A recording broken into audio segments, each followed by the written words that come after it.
Como les decía, estábamos hablando antes del tema de Calu Ribeiro y la doctora Raquel Hermida Leyenda, que es su nueva letrada. ¿Cómo le va, Raquel? ¿Cómo está usted?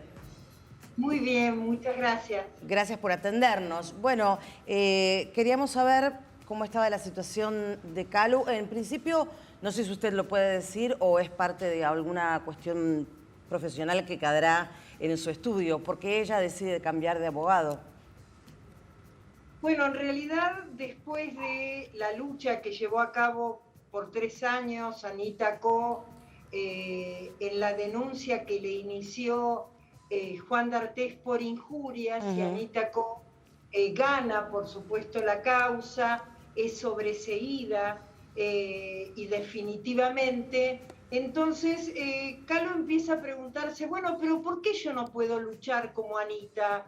¿Por qué si Natalia Juncos también ganó? ¿Por qué no puedo luchar como Anita y dejar las cosas que sean todas muy técnicas, jurídicas y civiles? ¿Por qué no puedo hablar yo de perspectiva de género? Entonces se planteó un cambio de letrados y se planteó un cambio de estrategia fundamentalmente, ¿no?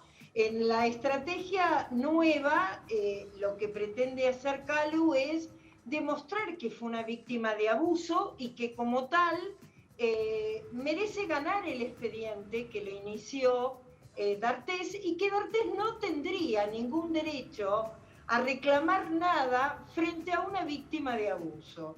Entonces, en este orden de cosas, bueno, se pone en contacto con la red de contención que represento. Y en mi carácter de abogada penalista me voy a ocupar de demostrar el abuso a través de pericias psicológicas y psiquiátricas, y la doctora Marcela Arbia, que trabaja por supuesto conmigo, es la civilista que se encargará de toda la temática procesal del expediente, ¿no? Ahora, ¿en qué instancia, digamos, con el otro abogado, en qué instancia estaba la situación de Calu judicialmente?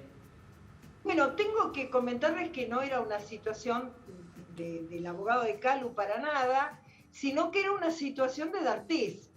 Según lo que consta en la causa, D'Artés no tenía comunicación alguna con sus abogados. Y además de tener comunicación alguna con sus abogados, había un problema en ese expediente que, bueno, que pareciera ser que nadie se quería hacer cargo. La realidad que era un problema más con D'Artés que con el abogado de Calu. El abogado de Calu es un excelente civilista que pensaba actuar de manera absolutamente técnica y desde el plano civil. Sí. En este momento la estrategia es modificar lo técnico para modificar la jurisprudencia, también instalar la perspectiva de género en materia de daños. Recordemos que hay un antecedente de un caso similar, que fue el de Cintia Fernández con Tan, recordaremos. Y queremos terminar con esos casos como el de Cintia, que lamentablemente perdió. Queremos terminar. ¿Y cómo hacerlo? A través de sentar un precedente para que ahora las mujeres puedan hablar, puedan expresarse, como instaló la frase Anita Co, el derecho a hablar. Entonces, que el derecho a hablar y contar cuando padecieron un abuso de las mujeres, que eso no le dé derecho al criminal a ejercer ni injurias, ni daños y perjuicios en materia civil, nada. Ahora, que un abusador no tiene derechos. No, por supuesto. Pero doctora, cuando habla de la parte del cambio técnico, ¿no?, de estrategia, y quiere incorporar la perspectiva de género en la sede civil, ¿qué significa esto para los que no entendemos nada de leyes ni las cuestiones técnicas? ¿Por qué cambiaría ahora? ¿Qué es lo que se quiere instalar entonces? Bueno, porque la verdad el juicio estaba de alguna manera muriendo, cerrándose, ¿no? Porque, bueno, D'Artés no aparecía, no podía presentarse a ningún lado, no se lo podía notificar. Entonces, eso iba de alguna manera a morir desde el punto de vista técnico-civil. ¿Qué es introducir la perspectiva de género? Bueno, la perspectiva de género significa igualdad. Entonces, mi pregunta es, para una víctima de un crimen. Una víctima de un crimen que relata ese crimen concretamente. ¿Por qué le otorgaría eso derecho a la contraria de cobrar dinero? O sea, la balanza de la justicia evidentemente dejaría de estar exactamente en igualdad de condiciones, claro. pondría del lado del abusador. Por eso nosotros tratamos de que esa balanza vuelva a su sitio y que las víctimas tengan el derecho a hablar, como diría Anita Ko. Ahora, Calu, ¿cómo la encontró, doctora, a Calu? Vimos algunas fotografías que se juntaron y demás, pero bueno, lo que pueda contarnos, ¿no? Debe haber tenido una charla muy extensa con ella. Sí, fueron varios días de charla, además de encontrarla hermosa, porque ella es una mujer hermosa. Preciosa. Es realmente preciosa, una mujer que no necesita absolutamente nada, cara lavada, es una niña preciosa. Además de encontrarla así, encontré una mujer hecha, desde el punto de vista emocional, que ya no tiene miedo. Ajá. Ya ahora está superada y fíjate que cambia el nombre. Y todo el mundo de alguna manera sonríe cuando dice Dignity. Dignity significa dignidad. Ella a hoy se llama Dignidad, ya atravesó todo el duelo, todo el estrés postraumático de ese abuso, y hoy quiere ser digna y mostrarle a todas que se puede salir de un abuso que en el caso de Calu, realmente casi pone fin a su carrera. Ella tuvo que salir, y por supuesto que tiene trabajo, pero tiene trabajo en otros ámbitos, y que ella perdió un papel protagónico en un teleteatro central. Estaba filmando en ese momento con Ricardo Darín, y la verdad, eso fue la que lo destruyó totalmente. Recuerden que se decía que ella iba a estudiar inglés a Estados Unidos. Sí. Me acuerdo claro, me acuerdo perfectamente, Raquel, que es cuando nosotros nos enteramos de esto, ya no recuerdo el año, pero recuerdo perfectamente de haber hablado con gente de la productora, de Estebanés, y era esto lo que se decía. Incluso me parece que ella también lo decía, digamos, para tapar un poco todo, porque en ese momento era, no se sabía a ciencia cierta qué estaba pasando. Yo calculo que era parte de un acuerdo, de algo que ella no podía en ese momento enfrentar como una lucha. Claro. Una víctima de abuso sexual a veces puede enfrentarse a la lucha y a veces no. De hecho, hay muchas mujeres que vienen a verme víctimas de abuso sexual que no están en condiciones de atravesar una denuncia, y yo se los hago saber que es algo muy victimizante una denuncia de abuso sexual. Y le explico que lo importante es su resiliencia, tratar de reconstruirse antes que nada, y luego cuando puedan hacer la denuncia, porque hay que estar preparada para afrontar un proceso judicial de querella de abuso. Es muy duro, es muy duro. Bueno, ella no pudo en ese momento afrontarlo. Claro, sí. Y pudo hablar cuando lo hizo en el 2018, y él le mandó. Ustedes recordarán que lo hizo con una conocida abogada, y que hasta esta basura de ser humano también se llevó a la matrícula de la abogada durante un año. Fue algo realmente misógino por parte de él.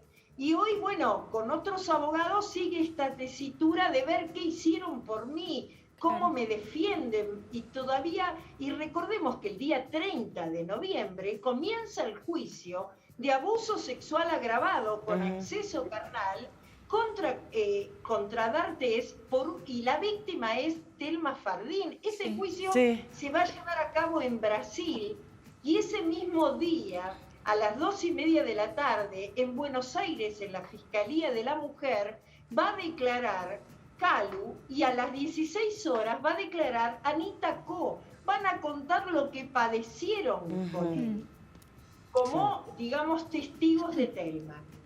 Ahora, ¿y cómo va a ser la situación de D'Artés en este caso, no?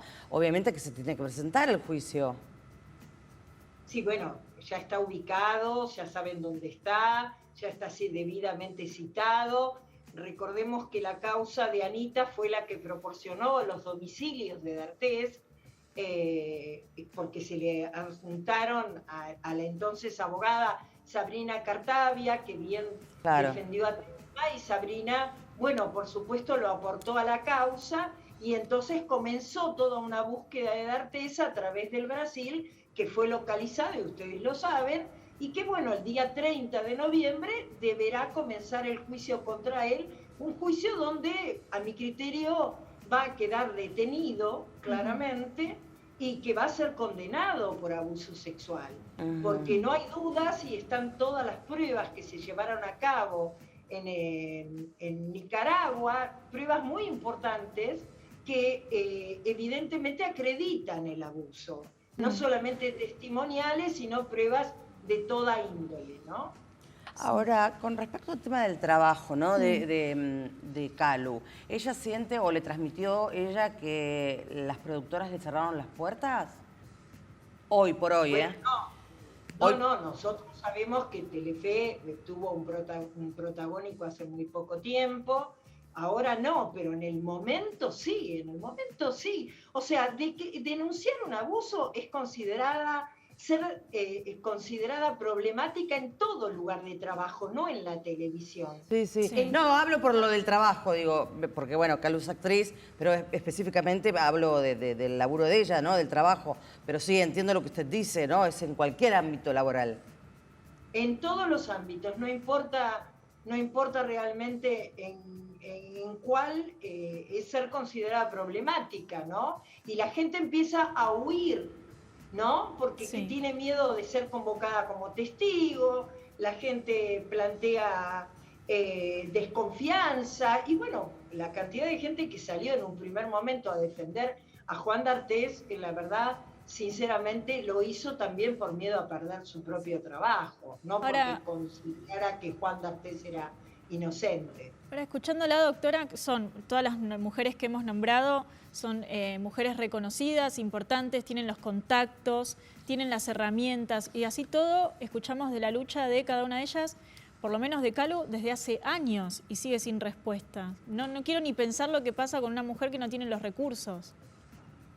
Bueno, en realidad, yo le digo a todas las mujeres sin recursos que me están escuchando, que por favor se dirijan a un organismo social. Los organismos sociales trabajamos y por ejemplo, la mayoría de mis clientas no son actrices ni son personas conocidas, para nada, por el contrario, son personas anónimas, ¿no? Por supuesto. Claramente, y que muchas incluso no tienen el mínimo interés en que su causa se conozca, y de hecho no son públicas, ¿no?